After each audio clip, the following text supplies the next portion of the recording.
Donc, bienvenue à vous toutes et à vous tous. Je suis Olivier Geoffroy, secrétaire général du groupe Monacier, et j'ai le plaisir de vous accueillir pour ce live consacré aujourd'hui au contrat d'assurance vie. Comment bien rédiger sa clause bénéficiaire. Alors évidemment, chacun le sait, l'assurance vie est le placement privilégié des Français. Un encours d'un milliard, 1800 milliards d'euros d'encours aujourd'hui en France. Donc c'est véritablement un placement plébiscité par les Français. C'est évidemment, chacun le sait, un outil puissant de transmission hors succession. Encore faut-il pour cela rédiger correctement la clause bénéficiaire qui est l'élément central du contrat. Comment agir en toute sécurité, comment déjouer les choses trappes, comment optimiser sa clause bénéficiaire, autant de questions auxquelles je vous propose de répondre avec trois de nos meilleurs experts. Je commence par Caroline Émeric Gaucher, maître Caroline Émeric Gaucher, qui est donc notaire à Paris, qui est notaire au département patrimoine et entreprise de l'Office Monacier Associés.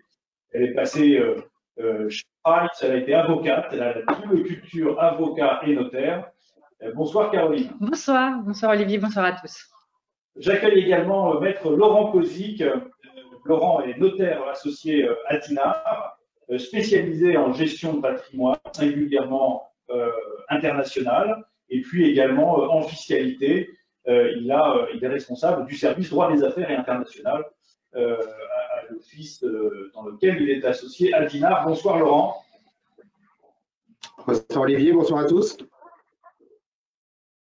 Et puis j'accueille également Madame Aurélie Clément, qui est responsable du Wealth Planning chez Allianz Life Luxembourg. Des études à Dauphine, si je ne dis pas de bêtises. Vous êtes une grande spécialiste de la gestion de fortune en étant passé par BNP, par UBS, chez CMS Francis Lefebvre, chez AXA, à la mondiale. J'en oublie très certainement. Bienvenue chez nous. Bonsoir Aurélie. Merci pour cette présentation. Bonjour à tous. Et alors, pour mener nos débats, pour les rythmer, pour les animer, j'ai le plaisir de vous présenter Hervé Mancier, qui est le directeur de notre centre d'études et de recherche du groupe Monacier. Et c'est lui qui sera le maître du temps et le maître du temple pour ces échanges. Bonsoir Hervé. Bonsoir à tous. Alors, je vous propose que nous commencions dès à présent, après juste vous avoir rappelé que nous nous donnons à peu près 1 heure tout confondu, à la fois de présentation et puis bien évidemment avec un temps de questions-réponses à la fin via le module de chat que vous trouvez sur la droite de votre écran. Voilà, je vous souhaite à toutes et à tous une excellente conférence. Hervé, c'est à vous de jouer. Merci. Donc, comme on l'a dit, l'assurance vie constitue l'un des placements préférés des Français. Et malgré une décollecte inédite en 2020, en raison de la crise sanitaire et économique, l'assurance vie a finalement retrouvé des couleurs en décembre 2020, tendance qui semble se confirmer en ce début d'année. Mais l'assurance vie constitue par ailleurs et surtout un outil extrêmement intéressant en matière de gestion de patrimoine et plus particulièrement en matière de transmission, sous réserve néanmoins de bien rédiger sa clause bénéficiaire. Donc avant de nous intéresser à la rédaction de la clause bénéficiaire en elle-même, pouvez-vous nous rappeler, Aurélie, ce qu'est un contrat d'assurance vie et comment cela fonctionne? Alors, rebonjour à tous. Donc, si vous avez choisi d'assister à cette présentation aujourd'hui sur les clauses bénéficiaires, c'est que vous savez déjà tous à peu près ce qu'est un contrat d'assurance vie. Donc, l'objectif de ma réponse est plutôt de mettre en avant les spécificités du mécanisme du contrat d'assurance vie par rapport à d'autres placements financiers, tels qu'un compte titre ou un contrat de capitalisation, par exemple, puisque c'est ce mécanisme particulier du contrat d'assurance vie qui va lui donner ses atouts propres à lui-même, pardon.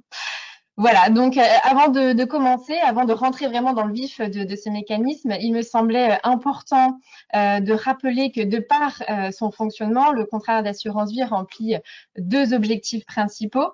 Le premier qui est forcément d'épargner, de faire fructifier son épargne, puisque le souscripteur a le choix d'investir son contrat soit sur ce qu'on appelle du fonds euro avec un rendement garanti, soit sur des unités de compte. Alors en France, ça va être par exemple des OPCVM, des SICAV, etc. Au Luxembourg, l'offre financière est un peu plus varié, un peu plus riche. Vous allez avoir par exemple des fonds internes dédiés, des fonds internes collectifs, des fonds d'assurance spécialisés dans lesquels vous allez pouvoir loger du private equity. Il y a également une plus grande flexibilité sur le choix de la banque dépositaire ou le gestionnaire de ses actifs, par exemple, sous réserve de certaines contraintes. Voilà, donc cette flexibilité, cette richesse en termes d'offres financières, c'est l'un des atouts majeurs du Luxembourg, notamment avec le triangle de sécurité, qui est un mécanisme de protection du souscripteur, enfin de l'épargne du souscripteur, qui est pour l'instant en tout cas inégalable en Europe. Donc voilà, une possibilité, en tout cas, de faire fructifier son épargne à travers différents actifs, que ce soit en France ou au Luxembourg. Et autre objectif important, qui est, comme on l'a évoqué ces messieurs avant moi, c'est bien sûr la transmission, puisqu'effectivement, épargner, faire fructifier un patrimoine, c'est également l'objectif d'un compte titre ou d'un contrat de capitalisation, diriez-vous. Donc, le contrat d'assurance vie, c'est en ce sens un outil beaucoup plus flexible en termes de transmission, notamment grâce à la stipulation sur autrui, qui est l'objet de cette présentation, puisque la stipulation pour autrui, c'est le fait de désigner un bénéficiaire dans sa clause bénéficiaire. Cette flexibilité, c'est surtout parce qu'en fait, la désignation bénéficiaire se fait sans les contraintes, entre guillemets, du droit civil successoral, comme par exemple l'obligation de respecter une réserve héréditaire. Voilà, donc il me semblait vraiment important de rappeler ces deux objectifs principaux avant de rentrer vraiment dans le vif du mécanisme, qui est donc d'épargner, mais surtout de transmettre. Alors, très brièvement, quelles sont les parties concernées par le contrat d'assurance vie? Vous avez tout d'abord le souscripteur, que je couple à l'assuré, le souscripteur assuré, puisqu'en droit français, le souscripteur doit être une personne physique et doit forcément être l'assuré. Je précise en droit français parce que pour d'autres pays, par exemple, tels que l'Italie, il est possible d'avoir une souscription par une personne morale, ou par exemple en Belgique, il est possible d'avoir un assuré différent du souscripteur. Autre partie, forcément, la compagnie d'assurance, la banque dépositaire, au sein de laquelle les fonds sont placés, et bien sûr, les bénéficiaires désignés par la clause bénéficiaire du contrat d'assurance vie. Donc, comment toutes ces parties s'articulent? En fait, c'est le souscripteur assuré qui va verser les fonds à la compagnie d'assurance, qui, elle, va ensuite investir ces fonds sur des actifs auprès d'une banque dépositaire. Ce qu'il faut retenir à ce niveau-là, c'est que les actifs sur lesquels sont placés les fonds n'appartiennent plus au souscripteur assuré, mais à l'assureur. Donc, je parle bien des actifs. C'est une notion très importante puisque le souscripteur, lui, ne dispose plus que d'une créance envers l'assureur et donc des droits attachés à cette créance, mais ne dispose plus des fonds en lui-même. Durant la vie du contrat, donc de par cette créance, il va avoir donc son droit au rachat, qui est son droit au remboursement, cette créance, son droit au rachat, qui est un droit personnel au souscripteur, souscripteur assuré. Personne d'autre que lui, je mets entre parenthèses tout ce qui est mandats spéciaux propres au rachat, qui est un cas très particulier, mais seul le souscripteur assuré peut avoir ce droit. Il va pouvoir faire des arbitrages sur son contrat, nantir son contrat, parfois demander des avances. Voilà, c'est le panel de droits dont dispose le souscripteur. Et au décès, cette créance devient exigible. L'assureur verse le bénéfice du contrat au bénéficiaire désigné dans la clause bénéficiaire de par cette stipulation par autrui. Donc, ce qu'il faut vraiment retenir, en tout cas en conclusion de cette partie, c'est que les avantages, en tout cas du contrat d'assurance vie, découlent du fait que le souscripteur n'est plus propriétaire en tant que tel des actifs. C'est soit la compagnie d'assurance, soit au décès, les bénéficiaires. Voilà comment fonctionne un contrat d'assurance vie. Merci. Alors, Caroline, quels sont concrètement les avantages d'un contrat d'assurance vie en matière de transmission? Alors, moi, j'ai envie de vous parler effectivement de l'avantage principal. On dit en pratique que le contrat d'assurance vie, il est hors succession. Ça veut dire quoi hors succession?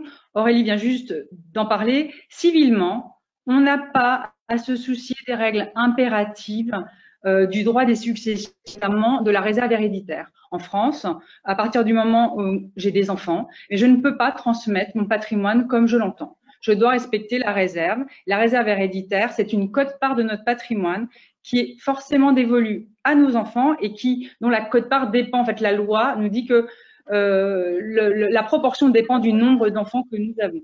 L'assurance vie est hors succession. Donc, en fait, je peux mettre des bénéficiaires et je n'ai pas à me soucier des règles impératives de la réserve héréditaire notamment. Et puis, fiscalement, le hors succession permet d'offrir, en fait, d'avoir l'assurance vie a un régime fiscal qui lui est propre au moment du dénouement du contrat. Ça veut dire quoi? Ça veut dire que en cas de décès, je vais appliquer la fiscalité successorale des droits de succession, droits de mutation à titre gratuit sur la masse successorale. Donc, vous savez, avec un abattement de 100 000 euros par parent, par enfant. Puis après, on applique un barème progressif des droits de mutation à titre gratuit. Ça, c'est pour la masse successorale. À côté, on a la fiscalité propre de l'assurance vie. La fiscalité propre de l'assurance vie, elle dépend en fait de savoir si les versements des primes ont été réalisés avant 70 ans ou après 70 ans. Si j'ai versé mes primes avant mon 70e anniversaire, alors mes bénéficiaires ont chacun un abattement de 152 500 euros. C'est ce qu'on appelle l'article 990I du Code général des impôts. Ensuite, au-delà, les capitaux d'essai sont taxés à 20 ou 31,25% en fonction des montants. Si mes primes sont versées après 70 ans, alors j'ai un abattement général pour tous les bénéficiaires de 30 500 euros, puis après, j'applique les droits de succession. Alors, si on prend un tout petit exemple pour voilà, être un peu plus concret, à mon décès, je laisse 2 enfants. Dans ma succession, je laisse 500 000 euros. Donc, 500 000 divisé par 2. Mes enfants ont 250 000 euros chacun. Sur ces 250 000 euros chacun, va s'appliquer la fiscalité successorale. J'ai un abattement de 100 000 euros, puis je vais appliquer mon barème. À côté, j'avais souscrit un contrat d'assurance vie de même montant. Les capitaux d'essai sont de 500 000 euros à mon décès. Eh bien, mes enfants qui sont mes bénéficiaires, puisque j'ai rédigé une clause bénéficiaire, j'ai désigné mes enfants, chacun va percevoir 250 000 euros et là-dessus, on appliquera un abattement propre de l'assurance vie de 152 500 euros. Donc, en fait, quand on a effectivement, au moment du décès, on peut cumuler l'abattement successoral de 100 000 euros et l'abattement assurance vie de 152 500 euros. Voilà les avantages principaux, en tout cas, de l'assurance vie. Merci. Alors, vous l'avez dit, on l'entend régulièrement, l'assurance vie est hors succession. Mais est-ce toujours le cas, Laurent?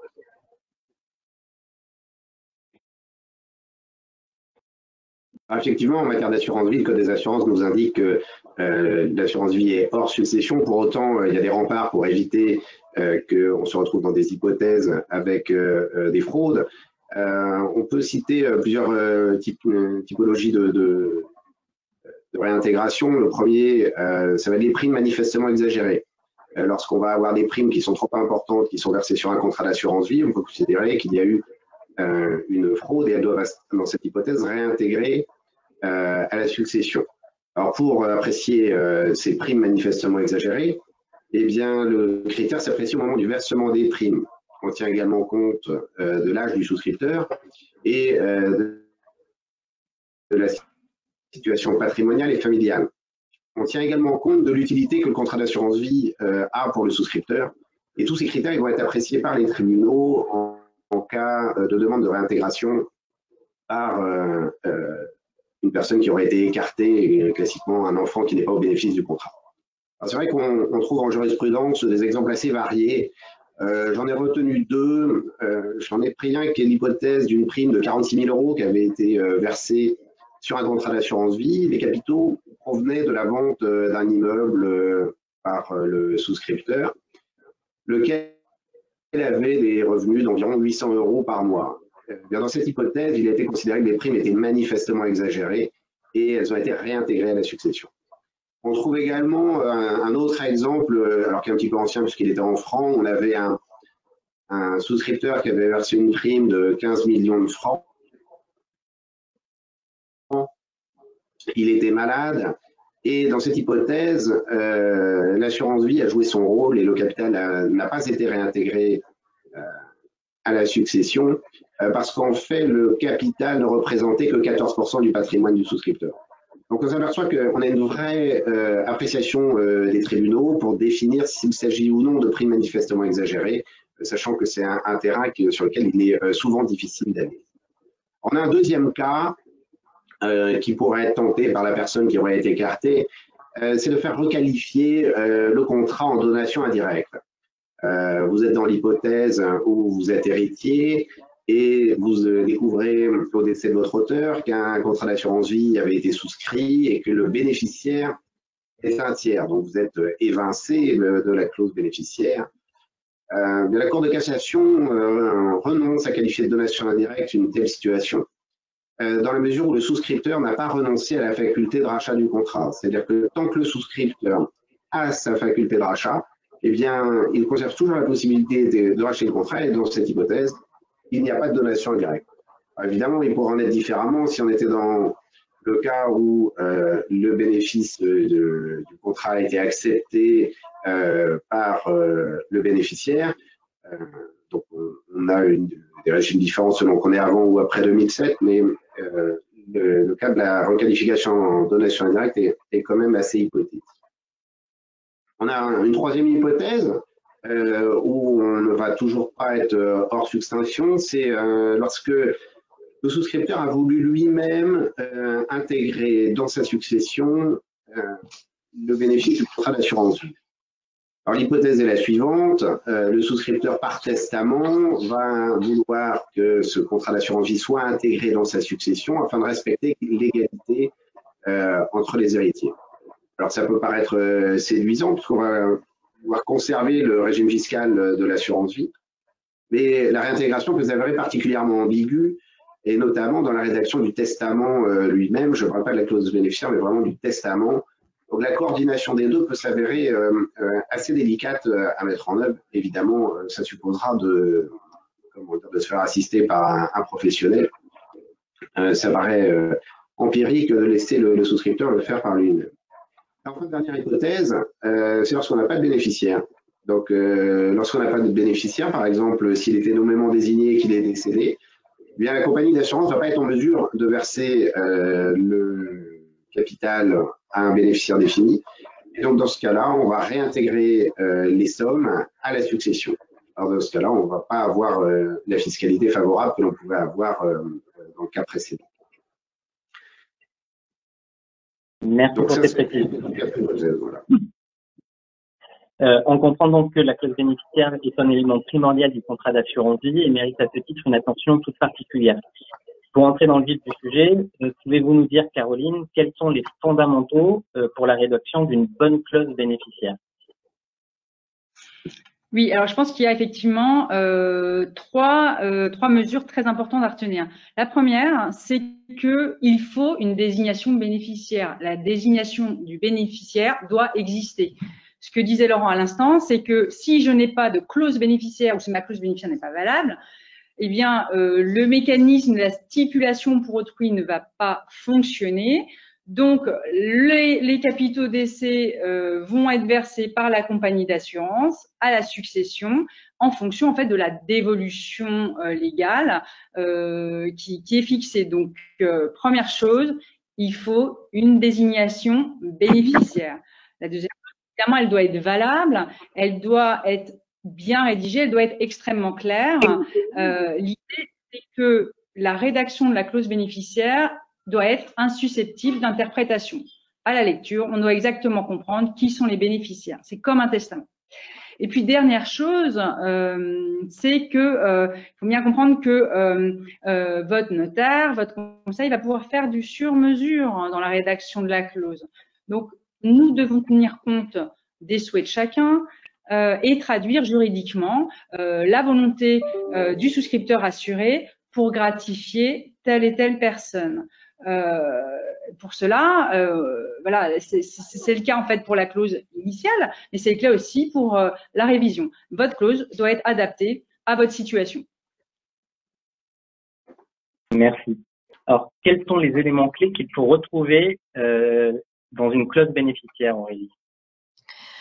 Alors, les principaux éléments qu'on doit avoir en mémoire quand on rédige une clause bénéficiaire, c'est vraiment, alors pour le basico-basique, il faut que la clause elle soit datée, signée et paraphée à chaque page.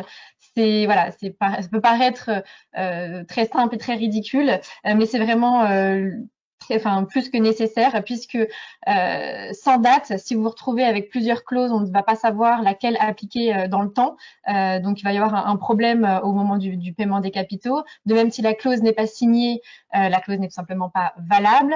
Et de plus, si elle est paraphée, on est sûr que toutes les pages ont bien été prises. En tout cas, dont le souscripteur a bien pris connaissance de toutes ces clauses quand c'est parfois pas lui qui rédige l'entièreté de cette clause. Autre point important, c'est le numéro du contrat et le nom de la compagnie d'assurance. Quand les souscripteurs ont plusieurs contrats dans différentes compagnies ou même au sein d'une même compagnie, ils ont parfois des clauses différentes sur chaque contrat, donc surtout bien indiquer le numéro du contrat et le numéro de la compagnie. Voilà, donc ça c'est vraiment du basique en termes de forme, je dirais. Après, si on rentre plus dans la rédaction, ça va être donc la nécessité de mettre toutes les informations qui concernent le bénéficiaire, donc son nom, lorsque le bénéficiaire est nommément désigné, puisqu'il peut être aussi désigné de par sa qualité, mais quand il est nommément désigné, de bien y mettre son nom, son prénom, son adresse, son lieu de naissance, sa date de naissance. C'est voilà, encore une fois, ça peut paraître ridicule à dire, mais c'est vraiment plus que nécessaire, puisque l'assureur a besoin de toutes ces informations au moment du paiement de la clause pour retrouver notamment les bénéficiaires. Donc, à bien garder en mémoire et ne pas le sous-estimer en tout cas. Autre point important, c'est la représentation des bénéficiaires. Quand, par exemple, je désigne Paul, bénéficiaire de mon contrat d'assurance vie, prévoir aussi le cas où Paul est décédé et que je veux que ses enfants viennent en représentation. Dans ce cas-là, indiquer donc Paul vivant ou représenté, mais aussi préciser dans quel cas la représentation va jouer, puisque contrairement au droit des successions, donc l'article 805 du Code civil pour être très précise, la renonciation ne se présume pas lors de la représentation, il faut l'indiquer. Il faut indiquer les cas de représentation, donc indiquer représenter pour cause de prédécès ou de renonciation. Autre point important, la répartition des capitaux, donc en pourcentage ou en montant. Vraiment privilégier la répartition en pourcentage, c'est assez important puisqu'en montant, il faut vraiment que la clause soit très bien cadrée et très bien rédigée pour ne pas avoir de problématiques de paiement. On peut voir assez fréquemment, par exemple, des répartitions selon l'abattement. Je veux que Paul récupère 152 500 euros du contrat d'assurance vie pour pouvoir bénéficier de l'abattement du 990I, sauf que peut-être que cet abattement au jour du décès du souscripteur ne sera plus en vigueur, ou ce ne sera plus 152 500, ou tout simplement il n'y aura plus assez sur le contrat pour payer 152 500. Donc il faut prévoir toutes ces dispositions, prévoir quand il n'y a plus assez sur le contrat, prévoir si l'article 290I n'existerait plus, ou prévoir si cet abattement serait modifié. Et dernier point, non des moindres, qui est de prévoir ce qu'on appelle une clause balai. Alors, qu'est-ce qu'on entend par clause balai? C'est dans les rédactions les plus courantes, mes héritiers ou mes héritiers légaux dans l'ordre de la dévolution successorale. C'est une clause en fait de sécurité qui permet de conserver les avantages de l'assurance vie. Donc, comme l'a explicité Caroline, son côté hors succession et la fiscalité propre au contrat, puisque autrement, si je désigne Paul mais que je ne désigne pas personne d'autre et pas de clause balai, le contrat perd tous ses avantages, il re-rentre dans la succession d'un point de vue civil et fiscal. Voilà. Merci Aurélie pour cette précision. Alors généralement, les contrats proposent des clauses standards du type mon conjoint, à défaut mes enfants, ou à naître, ou à défaut mes héritiers. N'est-il pas possible de s'en contenter, Laurent?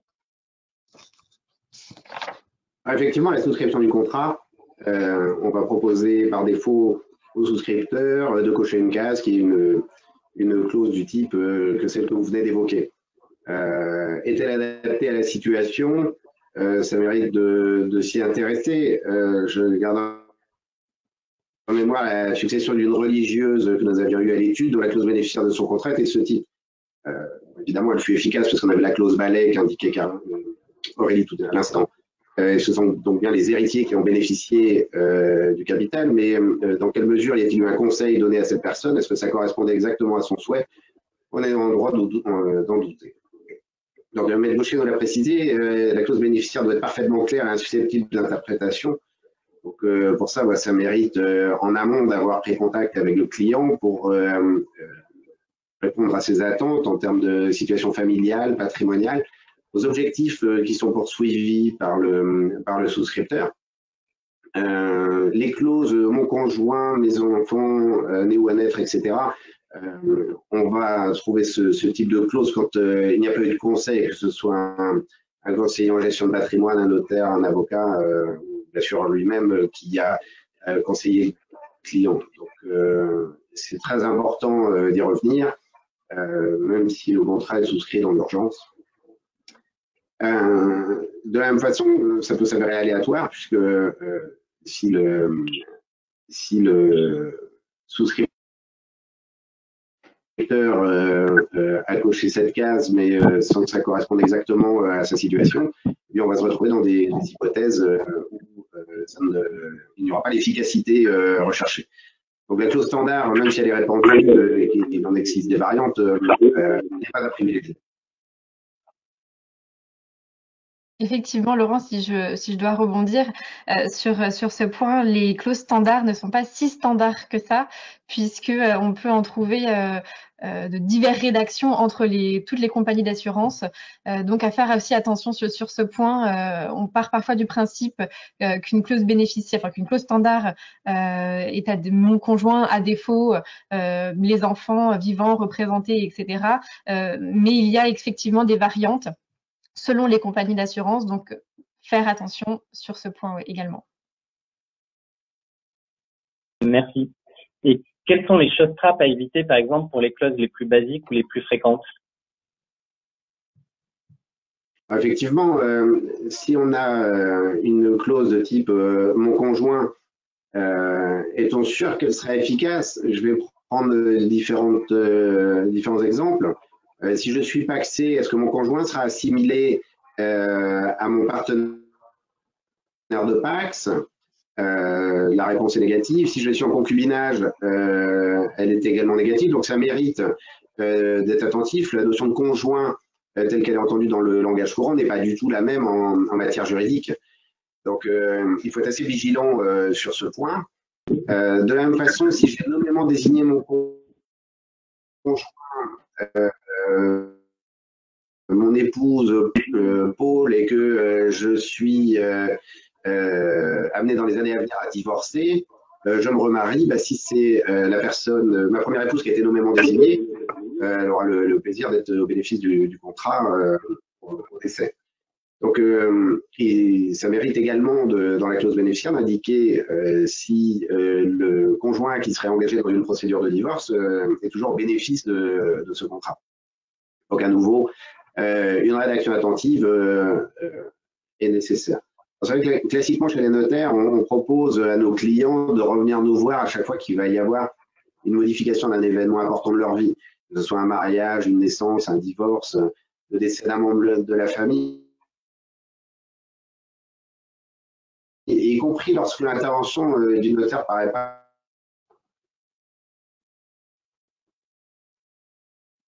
indispensable, parce qu'on va revérifier tous ces points-là à cette occasion et de faire venir de 5 à 10 ans, c'est le conseil. Bon, l'histoire montre qu'ils ne le font pas. Alors, c'est le problème du conjoint, également dans d'autres situations, et je pense qu'Aurélie a certainement des exemples à nous fournir sur le sujet. Alors moi, je vous entends assez mal, j'ai entendu le conjoint. Je suppose.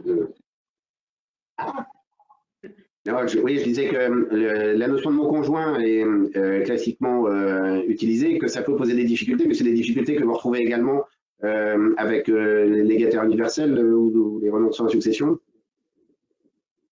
Alors, on retrouve effectivement certains soucis sur la notion d'héritier ou d'héritiers légaux, qui est à distinguer. Il est vraiment très important que le notaire, les partenaires fassent ce travail de distinction entre la notion d'héritier et d'héritiers légaux.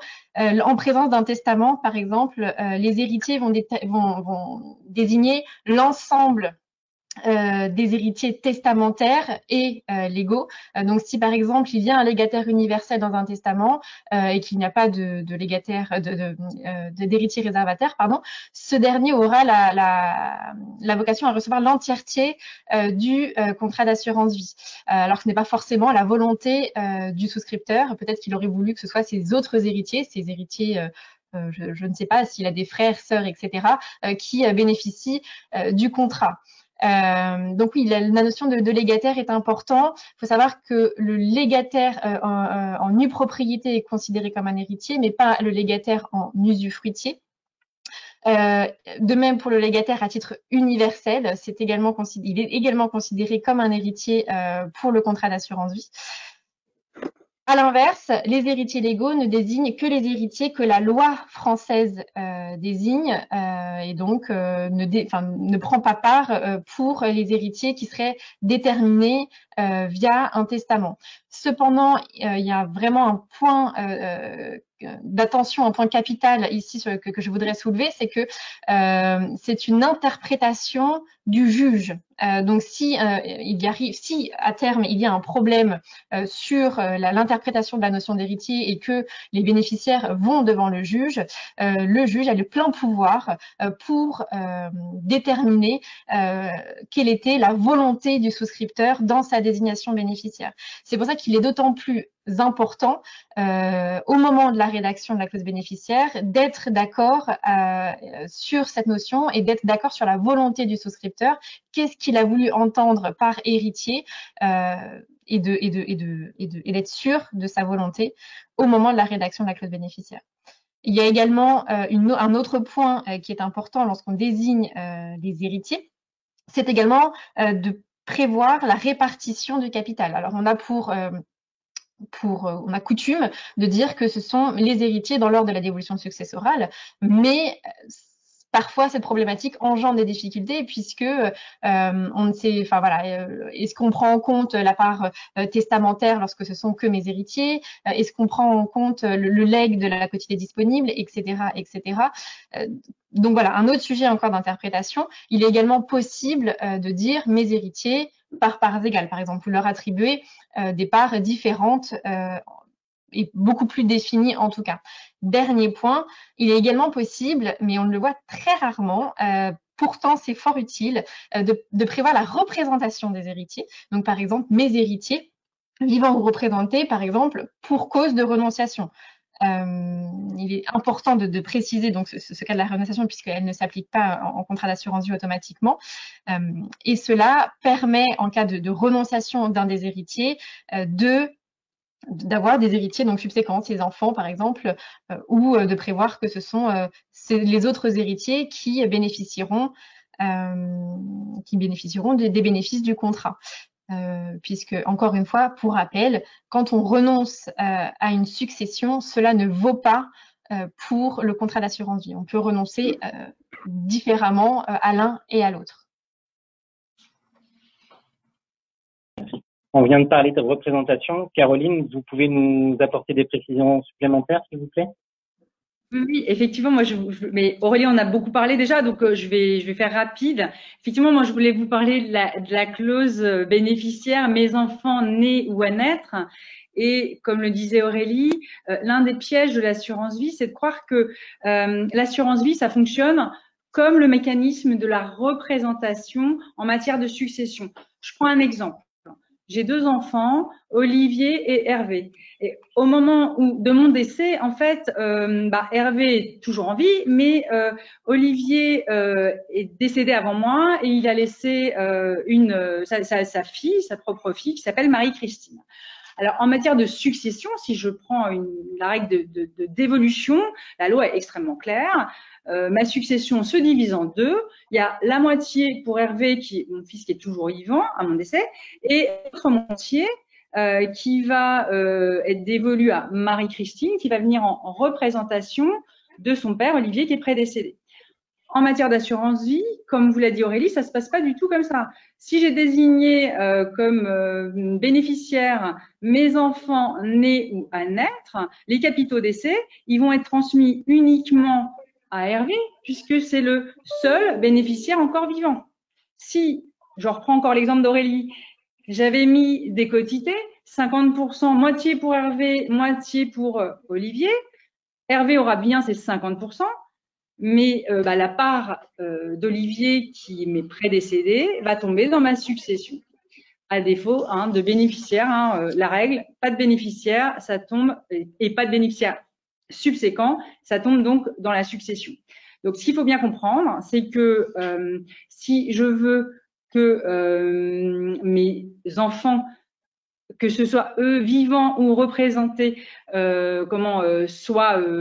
y ait une égalité entre eux par souche, il faut absolument le prévoir. Donc la clause, c'est mes enfants à parts égales entre eux, vivants ou représentés. Et dans ces cas-là, les capitaux décès seront transmis de la même manière que en matière de succession. Donc ce qu'il faut retenir, je récapitule pour ce que disait Aurélie et ce que je viens de vous dire là, c'est que effectivement, il faut fixer les droits, donc les quotes-parts respectives de chacun sur les capitaux décès par parts égales, et prévoir le devenir de la quote-part si j'ai un enfant qui est prédécédé ou qui est renonçant. Il faut prévoir la représentation, et puis il faut prévoir que si j'ai plus personne dans une souche, par exemple Olivier est prédécédé, il n'avait pas d'enfant, et bien prévoir que cette quote-part, elle va à Hervé et elle ne tombe pas dans ma succession avec la dévolution, et c'est pas moi qui décide, autant que ce soit le souscripteur qui décide, et que nous, notaires ou conseil, en tout cas qu'on accompagne le souscripteur dans cette rédaction. Voilà. Merci pour ces précisions. Donc on voit bien tout l'intérêt d'apporter le plus grand soin à la rédaction de sa clause bénéficiaire et de s'entourer aux besoins d'un conseil. Et au-delà de ces aménagements simples que l'on vient de voir, la clause bénéficiaire peut aussi être utilisée comme un moyen d'optimiser la transmission des capitaux. On rencontre alors souvent des clauses bénéficiaires dites démembrées. Pouvez-vous nous expliquer de quoi il s'agit précisément? Oui, alors la clause bénéficiaire démembrée, c'est très à la mode. Ça consiste en quoi? Ça consiste à gratifier plusieurs personnes. Je gratifie une personne en usufruit et une ou plusieurs personnes en nue propriété. En pratique, par exemple, je vais gratifier mon conjoint en usufruit et mes enfants en nue propriété, ou je peux aussi très bien vouloir réaliser un saut de génération en gratifiant mes enfants en usufruit et mes petits-enfants en nue propriété. Tout ça est possible. Alors, comment ça se passe concrètement à mon décès? Moi, je suis souscripteur assuré. Comment ça va se passer? Il faut bien comprendre que la compagnie d'assurance, à partir du moment où on est en présence d'une clause bénéficiaire démembrée, usufruit pour mon conjoint et nue propriété pour mes enfants, la compagnie, elle va verser 100% des capitaux décès au seul usufruitier. L'usufruitier, il va avoir ce qu'on appelle un quasi-usufruit sur cette somme. C'est quoi un quasi-usufruit? En gros, l'usufruitier, il va pouvoir décider seul de l'affectation de cette somme, il va pouvoir la dépenser, il l'entend. D'accord? En fait, on voit bien un usufruit sur un immeuble, j'ai l'usus, je peux user du bien, j'ai le fructus, je peux percevoir le loyer. L'usufruit sur une somme d'argent, c'est la possibilité de le dépenser très librement. La seule chose, c'est que à mon décès, j'ai une dette vis-à-vis de mes enfants nus propriétaires. Ils doivent au moins récupérer les capitaux décès que j'ai reçus. Alors, si je prends un exemple pour être chiffré, pour être un peu plus concrète, j'ai un client qui a souscrit effectivement une assurance vie, qui a mis une clause bénéficiaire démembrée, usufruit, mon conjoint, nue propriété, mes enfants. Au décès, les capitaux décès sont de 700 000 euros. Les 700 000 euros, la compagnie, elle va les verser uniquement à Madame P, qui est le conjoint survivant. Elle va pouvoir utiliser cette somme, la dépenser comme elle l'entend sa vie durant, mais à son décès, on va retrouver au passif de succession cette somme, cette créance de restitution des enfants, donc les 700 000 euros qu'on pourra revaloriser si jamais on signe une convention de quasi-usufruit, on parlera après. Mais en tout cas, voilà, ce qu'il faut comprendre, c'est que au moment du dénouement, l'usufruitier récupère 100% des capitaux d'essai, il l'utilise comme il l'entend, mais à son décès, on crée une dette fiscale du même montant, à minima du même montant, ce qui permet en fait, si jamais, je reprends l'exemple de Madame P, elle a touché 700 000 euros, disons que le reste de sa vie, elle a utilisé 100 000 euros, il reste 600 000 euros à l'actif, ces 600 000 euros, quelque part, ils seront exonérés puisque j'ai à mon passif, au passif de succession, j'ai une dette de 700 000 euros. Donc c'est très à la mode et puis on voit bien l'intérêt en fait sur le conjoint, ça permet de lui procurer un capital. Les enfants sont pas en reste parce qu'en fait ils vont pouvoir récupérer au décès du conjoint survivant, du parent survivant, pardon. Maintenant évidemment on voit tout de suite le danger pour les nus propriétaires. Donc, il ne faut pas faire que des clauses bénéficiaires démembrées. À part si j'ai un conjoint qui est très dépensier, mes enfants ils seront toujours contents d'avoir une dette. Mais enfin, si dans la succession j'ai 0, ils seront moins contents. Et puis l'autre chose, c'est que il faut pas oublier cette créance, puisque les enfants au décès du parent survivant, c'est à eux de dire oui, il y avait une créance, au fait, on a une créance dans la dette de notre maman, notre papa, qui vient en déduction du reste de l'actif successoral. C'est évident que si on oublie cette créance, eh bien en fait notre opération n'aura pas servi à grand chose. Donc voilà, donc la clause bénéficiaire démembrée, oui, il faut évidemment s'en servir, en user. Maintenant, pas pour tous les contrats, et puis faire attention et notamment rédiger cette convention de quasi-usufruit pour surtout pas oublier la créance de restitution des enfants. Merci. Alors, comment va être traitée fiscalement la transmission des capitaux qui serait effectuée au moyen d'une telle clause, Aurélie ? Alors, comme l'a expliqué tout à l'heure Caroline dans les avantages de l'assurance vie, donc il y a deux fiscalités. Il y a une fiscalité avec lorsque les versements ont été faits par le souscripteur avant les 70 ans et une fiscalité lorsque les versements ont été faits après 70 ans. Donc cette fiscalité s'applique toujours. Par contre, dans chacune de ces fiscalités, donc pour la première, c'est le 990I qui s'applique, versement avant 70 ans, et pour la fiscalité donc après 70 ans, le 757B, comme ça qu'on les appelle, on a communément l'habitude de les appeler comme ça. Ce sont donc les abattements. La différence va se jouer sur les abattements. Comment ces abattements vont se répartir entre des bénéficiaires qui ont un capital démembré pour l'application de la fiscalité. Alors, je vous ai pris un exemple. Par exemple, pour le premier, le 990I, donc c'est un abattement de 152 500 qui va s'appliquer par bénéficiaire et tout contrat confondu. D'accord.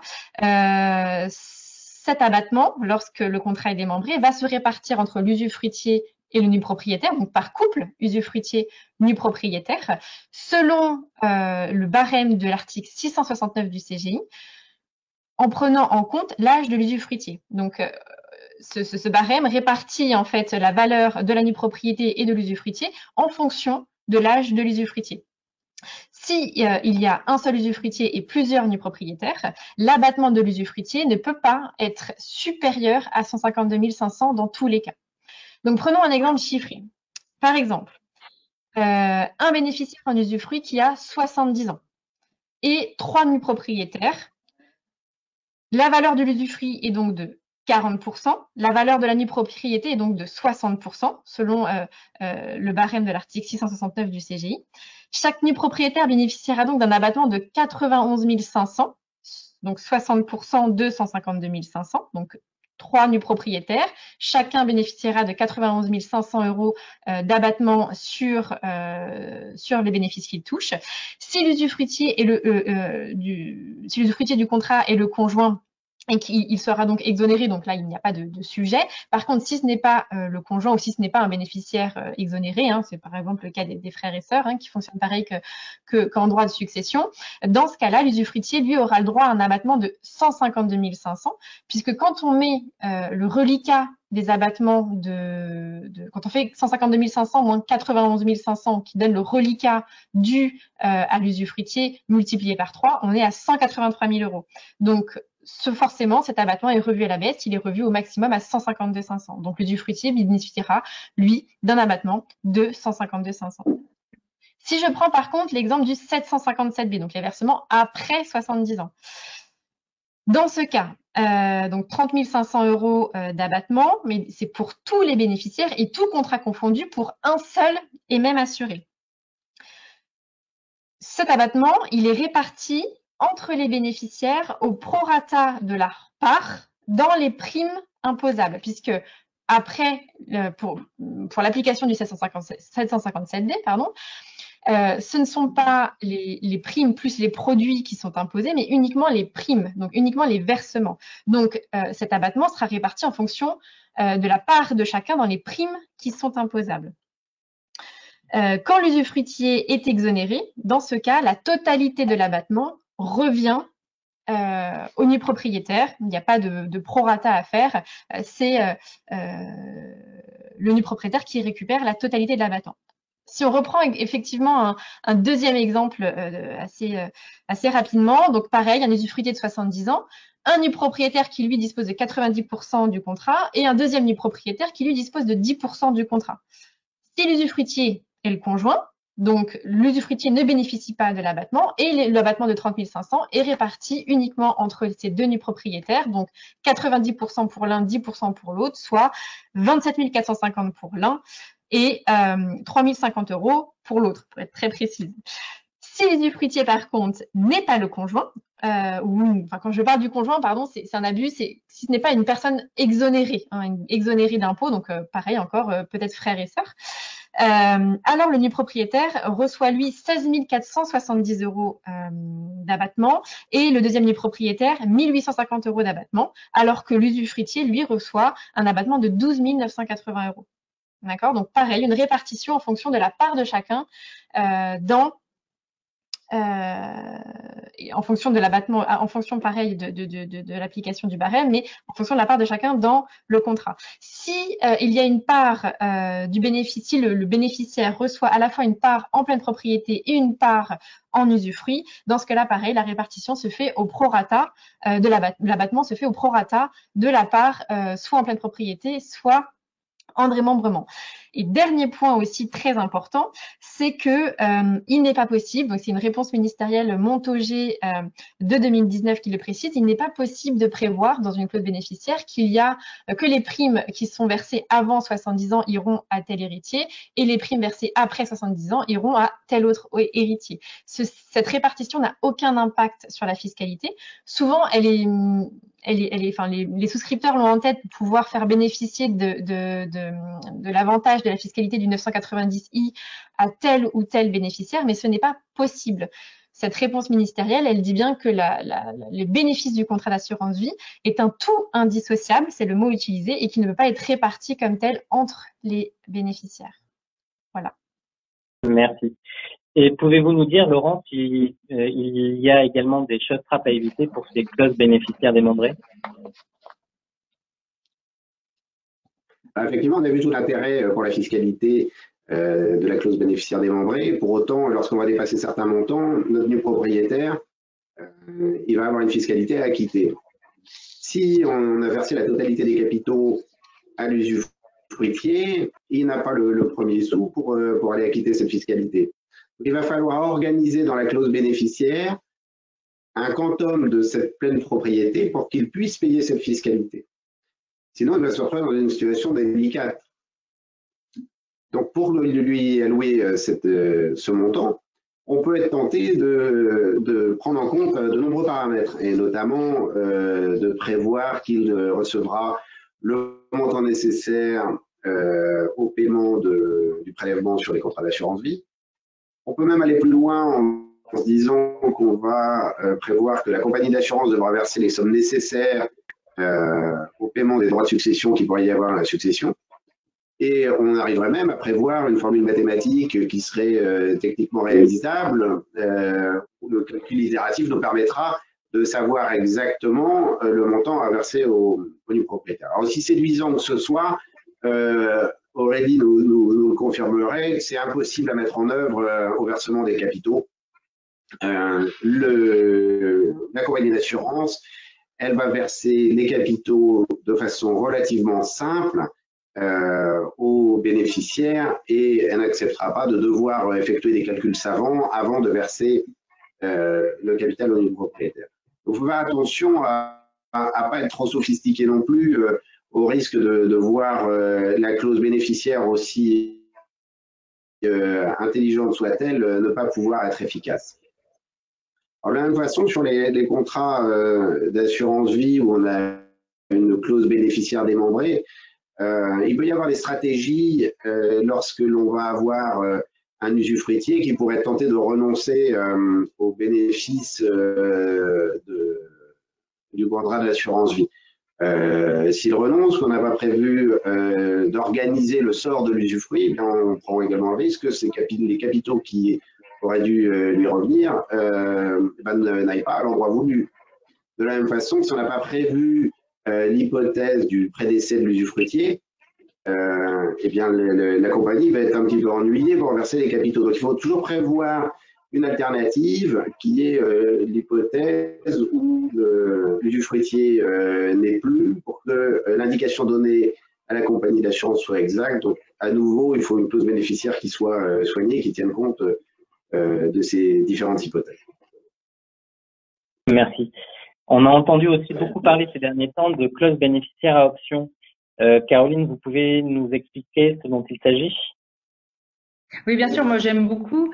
Évidemment, ça a été long à admettre par les compagnies. Alors maintenant, c'est tout à fait possible. Peut-être pas dans toutes les compagnies, mais ça sert à quoi une clause bénéficiaire à option?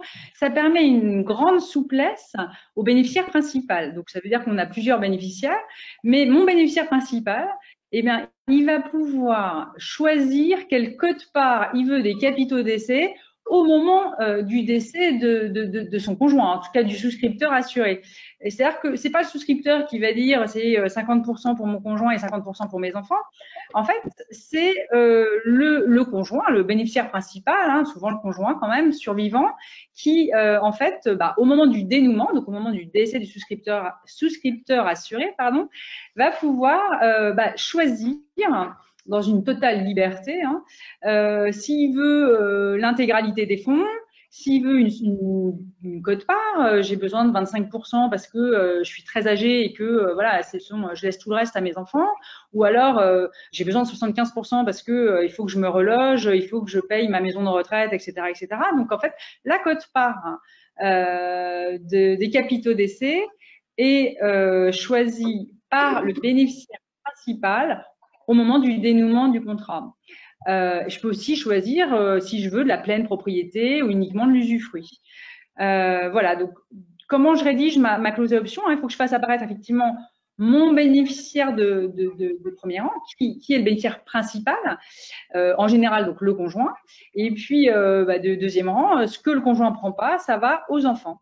Et puis les quotes-parts doivent être exprimées, et évidemment on doit aussi fixer une durée pour que le conjoint, en tout cas le bénéficiaire principal, puisse exercer son droit d'option pour éviter les situations de blocage et que les capitaux d'essai ne soient pas transmis en temps voulu.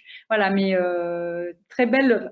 Ça fait quelques temps que ça existe, qu'on les voit, et c'est vrai que en tant que nous on aime le sur-mesure, c'est flexible, c'est du sur-mesure et on choisit au moment du décès. Donc pas de choix avant. Donc on est pour. Merci. Alors, rapidement, est-ce que vous pouvez nous donner d'autres moyens d'optimiser sa clause bénéficiaire?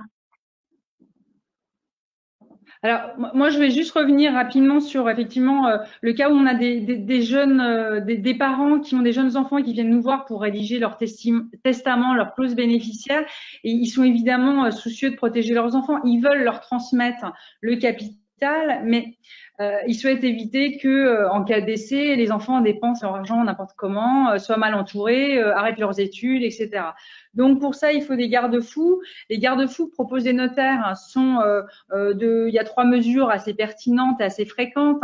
Il y a l'obligation d'emploi. Si tu perçois des capitaux, tu vas devoir investir soit dans un contrat de capitalisation, soit dans une assurance vie, soit dans un bien immobilier.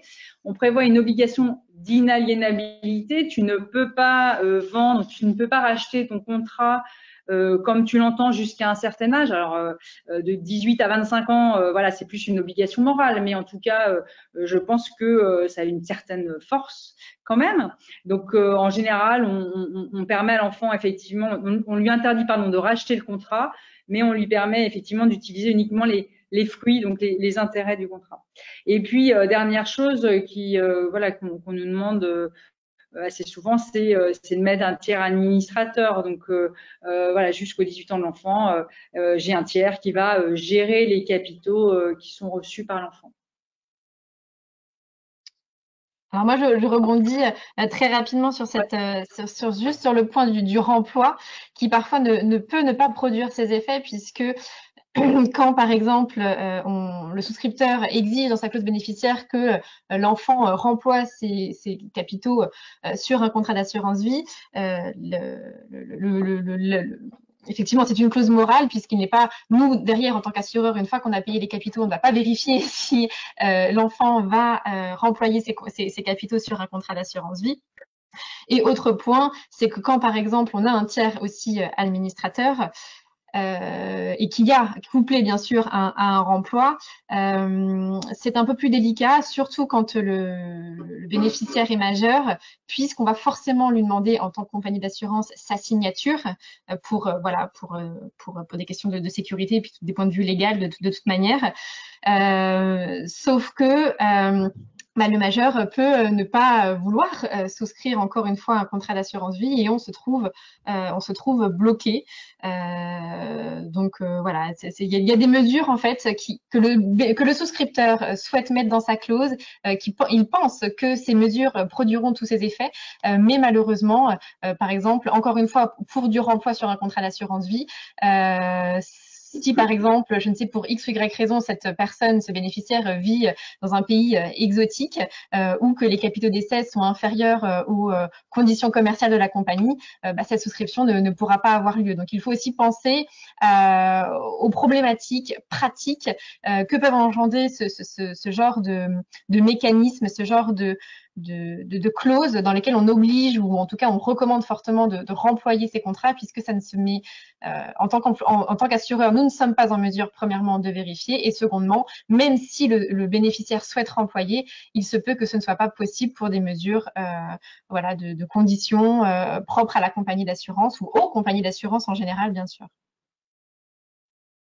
Alors, de la même façon, lorsqu'on a un contrat d'assurance vie avec une clause démembrée, au dénouement du contrat, il y a une chose qu'il ne faut pas oublier, c'est que le cas d'usufruit, c'est d'abord un usufruit. Et le Code civil prévoit qu'à la naissance de l'usufruit, le nu propriétaire, il a la possibilité de demander à l'usufruitier d'abord de faire un inventaire de la situation. Donc l'inventaire, ça va nécessiter de faire la composition active et passive du patrimoine de l'usufruitier, et ce qui permettra notamment de suivre la différence de patrimoine entre l'ouverture de l'usufruit et son extinction. De la même façon, le propriétaire il a la possibilité d'exiger de l'usufruitier qui donne une caution.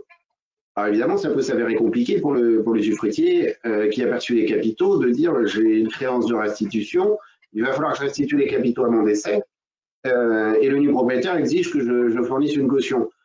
Elle ne va pas être facile à trouver cette caution.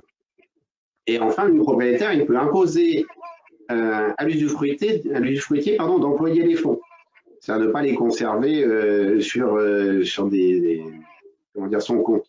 Ça veut dire que il ne pourra pas le consommer, il devra l'utiliser pour faire une acquisition immobilière, pour faire un investissement financier. Donc, ces 3 éléments, l'inventaire, la caution et l'emploi, on a la possibilité de dispenser l'usufruitier de le faire dès la clause bénéficiaire. Donc, la souscription, le souscripteur va indiquer qu'il y aura une dispense de ces 3 éléments pour l'usufruitier. Alors, il sera assez à l'aise de faire ce genre de choses lorsque l'usufruitier est l'ascendant des nus propriétaires. Ça peut s'avérer beaucoup plus empirique, voire dangereux si l'usufruitier est un second conjoint qui devra restituer aux enfants de la première union les capitaux à son propre décès. Donc là, ces 3 remparts peuvent avoir un intérêt. Alors, quand on a le dénouement qui intervient, assez fréquemment, nous, on propose à nos clients de mettre par écrit l'exercice de cet usufruit sur un capital. Alors, pour le faire, on établit une convention de quasi-usufruit. Ça permettra donc de définir les droits et obligations de l'usufruitier. Ça va également permettre de s'assurer de la restitution au décès. Ça permet également de revaloriser la créance de restitution en tenant compte d'indices pour que ce ne soit pas le nominal qui soit restitué. Si l'usufruit a duré très longtemps, ce serait quand même dommage qu'il n'y ait pas de revalorisation de la somme. Et puis enfin, pour ne pas oublier l'existence de cette créance de restitution, on l'a vu tout à l'heure, on a un outil formidable qui est le fichier central des dispositions des dernières volontés. C'est-à-dire que si on inscrit cette convention auprès du fichier, eh bien, au décès de l'usufruitier, le notaire qui ouvrira la succession de l'usufruitier, il va avoir obligation d'interroger ce fichier. Et là, il va voir qu'il y a un acte chez un notaire. Et en récupérant cet acte, eh bien, il pourra avoir connaissance de cette créance de restitution. Alors, ce serait dommage parce que si là, on n'avait pas connaissance, eh bien, on aurait une fiscalité au premier décès. Et on va avoir une fiscalité au second décès puisque on va intégrer dans la succession de l'usufruitier la pleine propriété des capitaux qu'il n'aurait pas consommés. Donc c'est véritablement calamiteux que d'oublier une créance de restitution. Enfin, le dernier point, c'est que cette convention de quasi-usufruit qu'on pourrait établir au décès du souscripteur, et ça va permettre d'enregistrer l'acte. Et cet enregistrement, c'est pas juste le plaisir de payer une taxe à 125 €, c'est de rendre opposable cette convention à l'administration fiscale. Pour que lorsque l'usufruitier décédera, l'administration ne nous dise pas, mais votre convention, votre créance de restitution, pardon, moi je n'admets pas la déduction, je ne veux pas que vous puissiez le déduire, les capitaux doivent être taxés en pleine propriété dans le patrimoine du défunt. Eh bien, l'enregistrement de la convention permettra de justifier d'un acte ayant date certaine et rendre opposable à l'administration l'existence de cette créance de restitution. Aurélie, je ne sais pas quelle est votre expérience en tant qu'assureur sur le sujet. Eh ben, c'est tout est correct. Effectivement, on conseille effectivement quand on reçoit les clauses bénéficiaires et qu'on les revoit, effectivement d'enregistrer, en tout cas de mettre un paragraphe qui notifie le fait qu'il faut enregistrer cette convention de quasi-usufruit postérieurement au décès de l'assuré pour qu'effectivement qu'elle produise tous ses effets et qu'elle prenne que toutes les conséquences en tout cas qui en résultent soient bien appliquées comme en tout cas le souscripteur le souhaitait. Merci. Alors malheureusement nous sommes pris par le temps, donc nous n'aurons pas forcément la possibilité de nous intéresser à la forme de la désignation bénéficiaire. Je vous propose donc de passer directement aux questions-réponses avec le public. Elles sont nombreuses, donc nous allons en sélectionner quelques-unes avant de vous libérer. Alors tout d'abord, une question. J'ai fait un testament pour désigner les bénéficiaires, mais la personne n'a pas fait la modification de sa clause standard auprès de sa compagnie d'assurance. Est-ce que c'est le testament ou la clause qui va être prise en compte? Quand est-ce qu'a été fait le testament? On n'a pas la précision, mais j'imagine postérieurement. Alors, si le testament a été fait postérieurement, c'est le testament. Par contre, il faut que il y a un arrêt, en tout cas en 2012, si je me rappelle bien, qui, quand le testament n'a pas, enfin, dans cet arrêt, en tout cas, le testament n'avait pas été, dans la clause bénéficiaire, la partie clause bénéficiaire qui est propre à l'assureur dans son contrat, et il n'avait pas été indiqué que la désignation était inscrite dans un testament. Et donc, l'administration fiscale avait considéré qu'il n'y avait pas de clause bénéficiaire, même si effectivement il y avait une désignation dans un testament. Avait considéré qu'il n'y avait pas de clause de clause bénéficiaire et donc avait réintégré les capitaux dans la succession. Donc les bénéficiaires étaient toujours les mêmes, mais c'était considéré comme un legs, donc rapportable et réductible, et fiscalité propre à l'assurance vie. Donc c'est un peu délicat. Normalement, même quand c'est rédigé via un testament, il faut le notifier à l'assureur. En tout cas, indiquer que la clause bénéficiaire est présente dans le testament pour qu'elle s'y oppose. Par contre, donc ça c'est spécifique à cet arrêt, c'était pour mettre en avant le risque qui pouvait découler en tout cas du fait que la personne ne le notifie pas à l'assureur. Mais par contre, si je me rappelle bien, il y a un autre arrêt dont on avait discuté, le fait qu'il n'y ait pas de parallélisme des formes dans la modification de la clause bénéficiaire. Et donc, normalement, le testament, étant fait après coup, devrait s'appliquer. Donc, il y a 2 points ici, si je dois conclure. C'est effectivement, il faut bien prendre en compte le fait que il faut que la modification de la clause bénéficiaire soit notifiée à l'assureur. C'est un point très important. Mais dans le cas d'un testament, effectivement, c'est le testament qui s'appliquera après coup s'il est postérieur à la clause bénéficiaire qui était indiquée dans le bulletin de souscription, donc la clause standard. Merci. Autre question, est-il possible de désigner une société comme bénéficiaire? Effectivement, les sociétés bénéficiaires, on retrouve ça beaucoup en matière de plus d'assurance décès, mais qui est exactement la même problématique. Vous avez l'hypothèse d'une société qui est assujettie à l'impôt sur les sociétés, qui a souscrit un prêt, et il y a un des associés qui décède, et il est prévu que la compagnie d'assurance verse les capitaux à la société, à la banque directement pour rembourser le prêt par anticipation. Alors, sur le papier, c'est séduisant, sauf que immédiatement, notre société, elle réalise un profit exceptionnel, il va être taxable dans la société. Et de la même façon, la société prend de la valeur, puisque au passif, on n'a plus le crédit. Donc, on augmente aussi les droits de succession. Donc, l'astuce, elle est à nouveau dans la clause bénéficiaire. Elle consiste à désigner comme bénéficiaire non pas la banque qui a prêté l'argent, mais de désigner comme bénéficiaire les héritiers dans la succession, avec une convention que l'on va prévoir pour que les sommes soient garanties pour la banque. On fait des gages séquestres auprès des banques. Et donc là, les héritiers vont rembourser le prêt par anticipation. Et au lieu d'avoir un profit exceptionnel, on a un compte courant dans la société. Là, c'est absolument formidable. Donc, les clauses bénéficiaires avec les sociétés IS, c'est tout à fait opportun d'aller les vérifier. Je pense qu'il y a plus de 99% des cas où le bénéficiaire, c'est la banque et pas les héritiers de la société. Merci. Question en matière de fiscalité cette fois.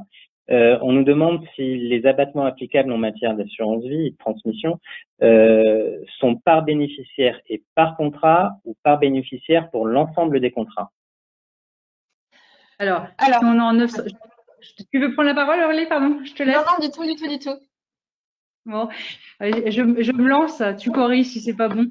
Donc, si on est en 990i, c'est si jamais j'ai versé mes primes avant 70 ans, mon abattement de 152 500 € est par bénéficiaire. C'est pas par contrat, c'est par bénéficiaire. Si je suis en 757B, donc prime versée après 70 ans, j'ai un abattement de 30 500 € et qui là est pour tous les bénéficiaires. Ils se répartissent au prorata. Voilà. Tu veux préciser quelque chose peut-être, Aurélie? Pour tous les bénéficiaires, tout contrat confondu pour un seul et assuré. Oui, voilà. Exactement. Merci. Et je vous propose de prendre une dernière question. Comment s'assurer que le bénéficiaire ait bien connaissance de mon contrat à mon décès? Alors, à l'occasion de l'ouverture d'une succession, au-delà des indications qui sont données par les héritiers, où on va de façon assez classique interroger les compagnies d'assurance dont on nous donne les coordonnées, il y a un organe d'État qui s'appelle FICOVI qui a été mis en place, qui nous permet de savoir quels sont les contrats d'assurance vie qui ont été souscrits et pour lesquels il n'y a pas eu de dénouement. Alors, ça a été créé d'abord pour tous les contrats qui étaient dénoués, dont les capitaux n'avaient pas pu être versés. Et donc, on peut s'assurer de cette façon-là que, en tant qu'héritier, si on est aussi au bénéfice d'une assurance vie, de percevoir. En revanche, si c'est un tiers, bien, il y a le risque que ce tiers ne sache pas qu'il est au bénéfice. Et donc là, il appartient à la compagnie d'assurance de faire les recherches. Et depuis plusieurs années, toutes les compagnies ont mis en œuvre des équipes significatives pour retrouver les bénéficiaires. Mais d'une façon ou d'une autre, il faut informer le bénéficiaire. Donc ça peut quand même figurer dans un testament pour information, sans que ce soit cette fois-ci une clause bénéficiaire. Oui, le conseil bonne rédaction, hein, c'est toujours effectivement que la clause bénéficiaire soit dans un testament une clause bénéficiaire dactylographiée. Il faut bien préciser tous les numéros de contrat et puis déposer au fichier central des dispositions de dernière volonté. Comme ça, on est sûr qu'il n'y a pas de problème. Effectivement, Merci je suis plus beaucoup. partisane comme Caroline pour un acte séparé. Merci. Écoutez, je vous propose de rendre la parole à Monsieur Geoffroy et je vous remercie en tout cas pour toutes vos explications et vos précisions sur ce sujet ô combien passionnant. Merci à vous. Merci. Merci beaucoup Hervé, merci à toutes et à tous. Désolé, je sais que le temps file vite, que vous auriez eu 10 000 questions à poser encore à nos experts qui ont été passionnants, qui ont été très clairs sur les choses finalement assez innombrables. Parce qu'entre le langage commun et le droit, il y a parfois un gouffre. Entre les règles de succession et les règles de l'assurance vie, il y a un certain nombre de différences qui sont extrêmement notables. Il y a beaucoup de faux amis, d'où la nécessité de pouvoir se faire conseiller de manière sûre et surtout sereine. Un grand merci à Aurélie Clément, à Caroline Emery-Gaucher et à Laurent Kozik pour leurs conseils et la clarté de leurs explications. Je vous donne rendez-vous au mois de juillet prochain. Nous ferons ce sera notre prochain live, et là, ce sera un live franco-américain. Nous parlerons de la question des trusts qui passionne beaucoup de gens. Voilà. Bonne soirée à toutes et à tous, et surtout portez-vous bien.